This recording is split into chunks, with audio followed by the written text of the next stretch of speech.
I don't see anyone who can beat Trump. Bruce Springsteen believes Trump will win a second term in the White House because the Democrats don't have an obvious, effective presidential candidate. Bruce Springsteen believes that President Donald Trump will win a second term in the White House. I don't see anyone out there at the moment, the man who can beat Trump or the woman who can beat Trump, the rocker told the Sunday Times magazine. Springsteen, who is a long-standing Democrat himself, said the political party doesn't have an obvious, effective presidential candidate who can speak the same language as Trump. The iconic Born to Run singer went on to talk about the life-changing, upsetting occurrences that have caused division in the United States. During his interview, Springsteen, who in the past campaigned for former President Barack Obama and presidential candidate Hillary Clinton, said that there are a lot of reasons people became Trump voters. One example he gave was the severe blow to working people in the 1970s and 1980s as all the steel mills shut down. He then said the explosion of technology really affected people who may have found themselves in a country that they didn't feel part of or they felt they were being dismissed. Add to that, someone comes in and plays on your racial anxieties and blames an enormous amount of this on the other from the southern side of the border, and you're going to have an audience for those views, Springsteen told the magazine. When it all boils down, Springsteen said the problem is the incredibly rapid pace of change that's occurred in the United States that's gone unaddressed by both administrations, Democrat and Republican. The interview comes just 2 weeks before Springsteen's new Netflix special Springsteen on Broadway debuts. In a series of interviews, the singer has opened up about more than just his political views. While speaking to Esquire, Springsteen spoke of his mental health issues last week. He revealed that his first breakdown came in 1982, around the time he released his sixth album, the critically acclaimed Nebraska. While passing through a small Texas town on a cross-country drive from New Jersey to Los Angeles, an observer, away from the normal messiness of living and loving, reveals its cost to me.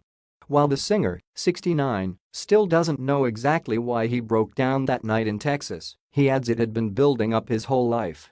All I know is as we age, the weight of our unsorted baggage becomes heavier. Much heavier, the musician said.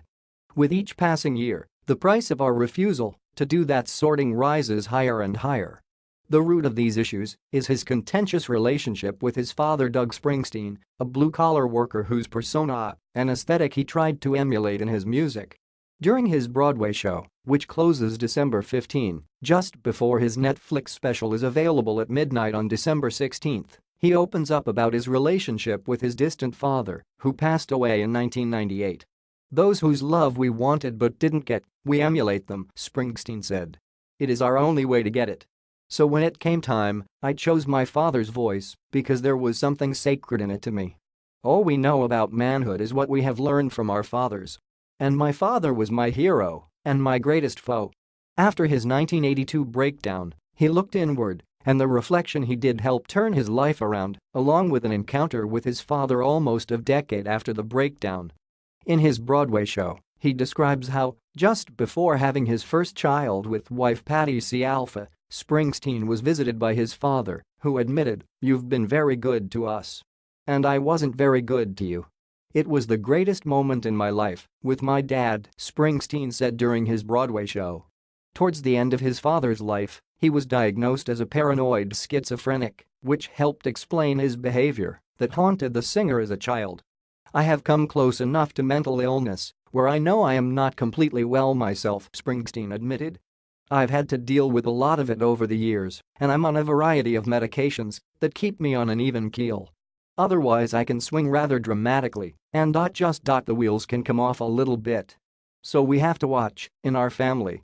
I have to watch my kids, and I've been lucky there. It ran in my family going way before my dad." Springsteen on Broadway opened to rave reviews in October 2017, which was expected to end in November, but was extended twice due to incredible demand. The performer won a special Tony Award for the show in June. The Netflix special Springsteen on Broadway debuts at midnight on December 16.